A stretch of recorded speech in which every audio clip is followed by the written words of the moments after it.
Out here on a Mr. Cool DIY install, and we are getting ready to completely pump it down, remove all the existing refrigerant. There's not much, maybe half a pound in there right now. We're gonna pump it down with our recovery machine. After we pump it down, we are going to reflare the connections over here that are leaking.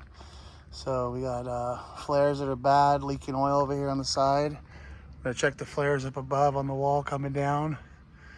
We're gonna pressurize. After we pressurize, we're gonna pull it into a vacuum. We got a vacuum pump over here. And weigh in a factory charge at the very end. We got a refrigerant scale ready, refrigerant on standby. We're gonna weigh in the correct amount of refrigerant. So here's the inside. Got a unit mounted up on the wall mounted indoor unit, and that's for a little gym area here, a little gym room,